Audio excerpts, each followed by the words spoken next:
Hey, what's up? Ako nga pala si BT at nandito ngayon tayo sa BT Reaction and welcome to my channel, Tunay na Kritiko.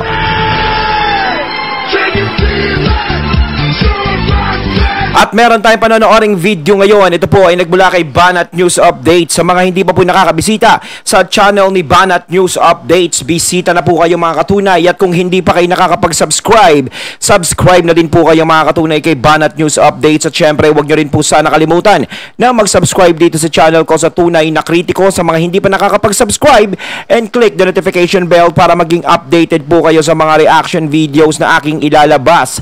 At huwag na natin pagtagalin at sabay-sabay na natin panoorin ang laman ng video na hatid sa atin ni Banat News Updates at bibigyan natin ng reaksyon. Papapapapasok! Ito po, si Edsel Lagman, binulgar po na mukhang nagkakabayaran di umano. May pondo pong umiikot dito po sa Chacha People's Initiative.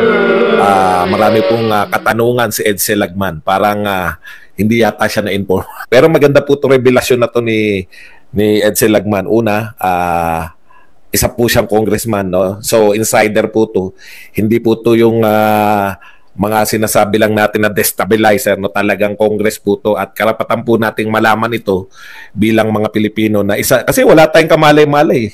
Alam lang natin gusto ng House of Representatives na isulong to. Lagman claims, ito po ay balita sa ABS-CBN, para dapat alam na po natin meron pong crackdown. Meron pong crackdown di umano. Ako naman naniniwala, hindi naman po yan para sa lahat, no? Yung mga destabilizer lang po. Ako naniniwala na ito pong ginagawa natin ay never po nating intention na mag-destabilize ng gobyerno. Alam niyo po naman ang paniniwala natin, ayaw po natin ma-destabilize yung Pilipinas, no? Dahil alam naman natin na si Pangulong yung mamanahin, ayaw naman natin na manahin ni VP Sara Duterte ay wasak-wasak na Pilipinas, po ba? So kaya po ano lang to, no, yung pagtatanggol lang po sa mga Duterte. Hindi po para mag-destabilize. Wala po sa ano natin yan. Never po natin pinanawagan na maging presidente si Sara. Pinagtatanggol nga natin Si Sara Duterte po ay hindi po atat, no? Yan po ang paulit-ulit natin, hindi po siya atat. Yun po yung pagkakaiba ng destabilizer, no? Yung nauna, maging presidente na, nauna. Ganun po yung, siyempre, para ka maging presidente nauna, kinakailangan na may mangyari sa Pangulo. Pero hindi po yan yung panawagan natin kahit kailan, di ba? So, ang pinaparating nga dito ni Sir Badong, kaya siyempre, ganyan, is pinaglalaban niya o pinaglalaban ng mga Duterte supporters, siyempre, si Tatay Digong, si VP Sara, yung mga Dutertes. 'Di ba? Kasi nga kung ano-ano yung nangyayari sa kanila, syempre lahat naman ng mga politiko yan, may mga kanya-kanyang suporta yan Ako hindi ko alam kung saan ako pupunta. Hindi kasi ako balanse lang ako, no? Balanse lang ako. Pareho ko naman silang gusto Kaya ako nga binoto 'Di ba? Kaya ako nga binoto si Marcos, kaya ako binoto si Duterte. Pareho ko silang gusto. Kasi hindi ko tinitignan yung problema ngayon na may ganyan si PBBM. Ay, ayoko na kay PBBM. Ay, yung ganyan si Sara Duterte. Ay, ayoko na sa mga Duterte. Hindi, pinaninindigan ko pa rin kung ano yung paniniwala ko kung bakit ko sila binoto. Binibigyan ko pa sila ng pagkakataon. Nox ko, alam mo kung sino ako no? O may sabihin sa, peace PBBM BP Sara sabihin sa akin ng dalawa, alam mo kung sino magsalita. Hindi. Kumbaga syempre, binibigyan natin sila ng pagkakataon na makapaglingkod pa sa bayan. Napakaaga pa nga napakaaga pa. Hindi pa sila ganun katagal Nung ilang taon pa lang, magto 2 years, no? Magto 2 years, tama ba ako? Correct me if I'm wrong, kung wrong. Pero alam ko magto 2 years. Diba, hindi pa sila nagtatagal sa mga posisyon nila. Siguro pagkakataon na bigyan natin sila ng pagkakataon na makita natin kung ano yung kaya nilang ibigay. Siyempre, iba kasi napapangunahan lang. Halimbawa, si BP Sara, napapangunahan yung pagiging vice president niya. Sinisira yung pagiging vice president niya. Alam naman natin kung sino yung sumisira sa pagiging vice president niya. Yun yung mga tao na natatakot na matalo sila ni BP Sara sa susunod na eleksyon. Hindi, syempre, pag tumakbo yan, papaputol ko sa pundaliri ko, lakas niyan. Tapos natalo, no? Sabi, oy, BT, amin 10 daliri mo. Oy, hindi, di ba? Kahit yung kay PBBM, yung mga taong naninira din naman sa kanya, is yung galit din naman sa kanya, yung ayaw sa kanya, yung sa ano niya, sa galawan niya. At isa pa, kaya nasisira din si PBBM, syempre, doon sa mga garapata. Ay, sorry for that word, no? Doon sa mga, alam nyo na medyo sinasamantala yung pagdikit nila kay PBBM. No? Baka sabihin yung nasa picture siya, hindi nahinto lang po sa iyo sorry Sir Speaker Martin. Nakahinto lang po. Baka mamay Hindi, totoo naman yung sinasabi ko. Kasi nadidinig nga natin sa lahat ng mga tao, hindi lang naman sa akin, na nagpapalala lang naman doon sa problema kay PBBM is yung mga tao na, alam nyo na, yung mga nandoon sa madalas na dumidikit sa kanya, diba? Kumbaga lahat ng mga vloggers dito is may mga kanya-kanya silang pinaglalaban. Pinaglalaban nila si Duterte, pinaglalaban nila si Marcos. Naiintindihan ko sila. Naiintindihan ko sila pareho. Hindi ako nagmamagaling dito na sasabihin ko, Duterte, hindi ako ganon. Kasi mas katulad sila Sir Badong, mas alam nila. Kasi DDS supporters talaga sila eh. Mas alam nila ang galawan ng mga Duterte. At yung mga Marcos supporters na vloggers, alam din nila yung mga galawan ng mga Marcos. Ako kasi, nadidinig ko lang sila ganto ganyan, nakikita ko yung mga ibang ginagawa nila. Kaya, nagustuhan ko silang ganon. Para sa akin, hindi pa naman nag-aaway yung dalawa eh. Para sa si BT, parang hinihintay niyang mag-away muna yung dalawa bago siya mag-desisyon. Hindi naman importante sa kanila yung desisyon ko eh. No? Basta sa akin ang importante is yung nakikita ko pa si BP Sara at si President Bongbong Marcos na magkasundo. Wala na akong pakialam sa mga alipores nila kung ano yung ginagawa. Pero sana iniisip naman ng iba na gustong sirain sila o nangangarap ko mandidato sa 2028 ng napakaaga, sana isipin nyo muna ang bayan natin ngayon nalulugmok. Ibig sabihin ng nalulugmok, parang masahol pa tayo sa pandemya. Buti pa nung pandemya, napakamura ng tinda. Pero ngayon, walang pandemya, napakamahal ng tinda. Oh, why? Joe, why? Diba? Diyos ko naman, sana naman iniintindi nyo muna yung pangangailangan ng mga tao ngayon bago nyo isipin ang pangangailangan ng pansarili nyo. That's all! Ang gusto nga natin, ipanalo natin yung 2025. May mga kandidato na nga tayo, di ba? Yan, yung mga ating mga Senate. Ay, ako, meron na ako listahan ng mga kandidato. Naniniwala naman tayo na hindi tayo naniniwala dun sa si Sara Duterte ay dapat pa mag-effort, extra effort at magmadali. Kasi sabi ko nga, paulit-ulit, kung si Sara Duterte ay gustong maging presidente ngayon, edi mas madali po yung tumakbo siyang presidente. Dahil at that time, number 1 siya sa survey. At that time, presidente yung tatay niya. So, baliwala po yan. Yun nga yung kinatatakot nila eh. Number 1 kasi sa survey si BP Sara. Kasi kayo mga nagsa-survey, kayo wag muna kayo mag-survey. Siguro kung hindi kayo naglabas na survey, walang magaganyan. Hindi, totoo lang. Simula nung nabalitaan na number 1 si BP Sara sa mga survey, doon nagkandaleche-leche. Sabihin na, siyempre may magsasabi niyan, hindi talaga may problema. Hindi eh. Para sa akin yun ang nakita ko eh. Doon nagsimula eh. Siyempre, may mga galit sa mga Duterte. Ayaw nila yung mga Duterte kasi siyempre anti-makakaliwa yan, anti sa mga MP. MP na lang tawag ko, emperador. Ganon. Anti sila sa mga ganon. Anti sila sa mga illegal. So, kapag nanalo na naman ng isang Duterte, paano na naman sila makakaporma?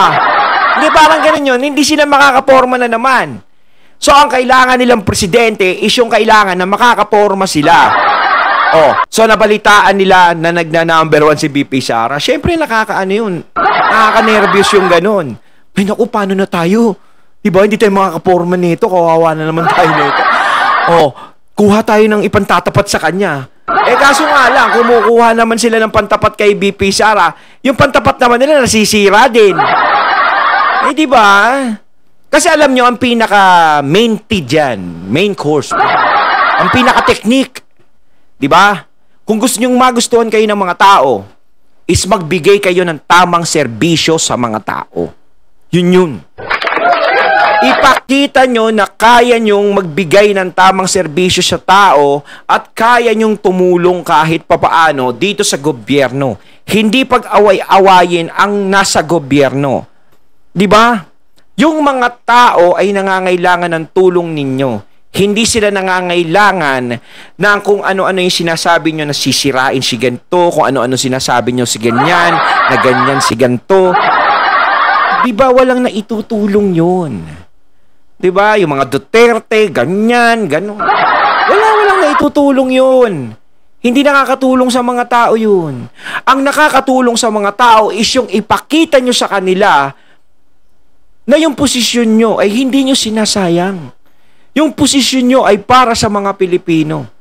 Kaya nila kayo binoto kasi buo ang tiwala nila sa inyo na matutulungan nyo ang taong bayan. Yun. Po si Sara Duterte bilang DepEd Secretary, naglilingkod siya bilang chairman o co-vice chairman. Co-vice chairman ng NTF-ELCAC at higit sa lahat, siya po ay naglilingkod ng tapat bilang Vice President ng Pilipinas. Yan. Lagman claims funds mobilized to kick off Chacha petition. Ayan ha, si Lagman po to. Isa pong congressman, kaya may karapatan po siya magsalita niyan.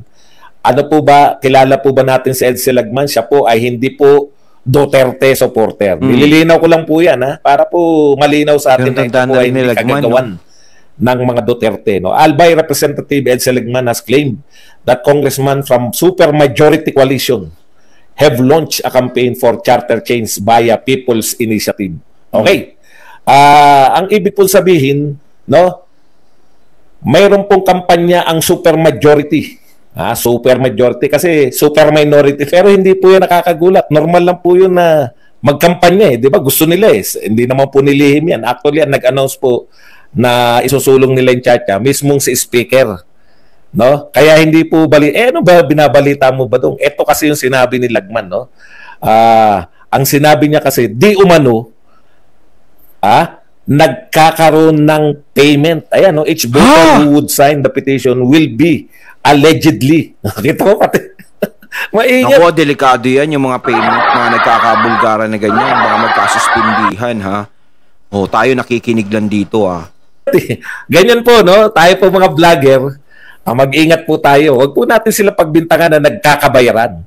No? Ito po ang pahayag ni Edsel Lagman. Each voter who would sign the petition will be allegedly given payment. Ipaliwanag lang po natin ng konti. No? Ano po ba yung People's Initiative? Ang People's Initiative sana ay initiative ng mga tao para baguhin yung Constitution. Yan po nakalagay sa 1987 Constitution. Pero mahigpit po yan, kinakailangan po magpapirma ng lahat po per district ng 3%, at least 3% para maisulong yung People's Initiative. No?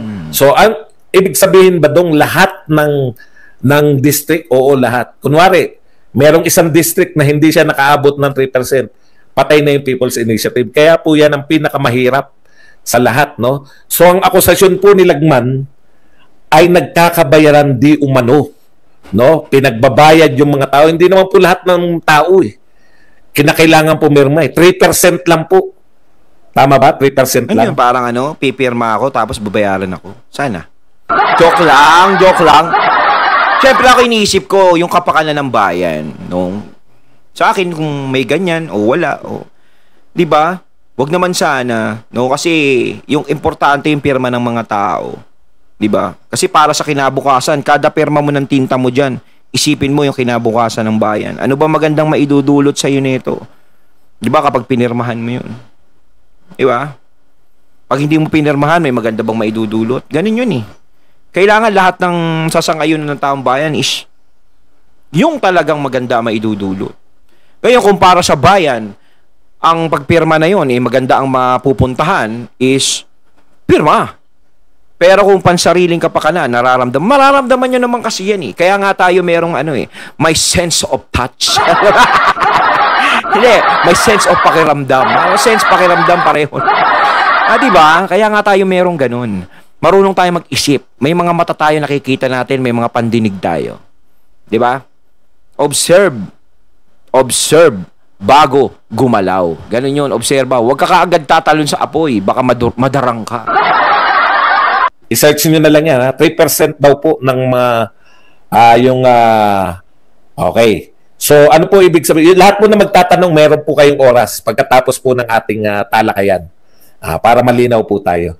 Kasi kung ngayon kayo magtatanong, magagalit lang kayo, hindi ko kayo papansinin.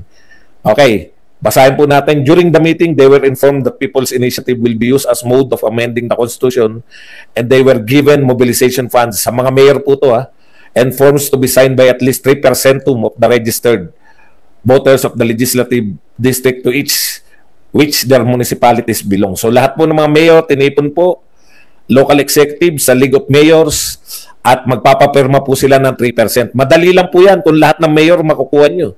Kasi 3% lang ng populasyon ay ng voters So ang malupit po dito, nagkakabayaran di umano. Yan. Ayon pa kay... Yan tayo nakikinig lang baka mamaya kayo, baka mamaya makikinig lang tayo. Lagman, magkano ba? Voters who would sign the petition for People's Initiative will be given 100 each, 50% of which has already been advanced to the municipal mayor and respective coordinator. So nasa mga municipal mayor na raw yung kalahati ng budget para dito, 100 pesos. Okay?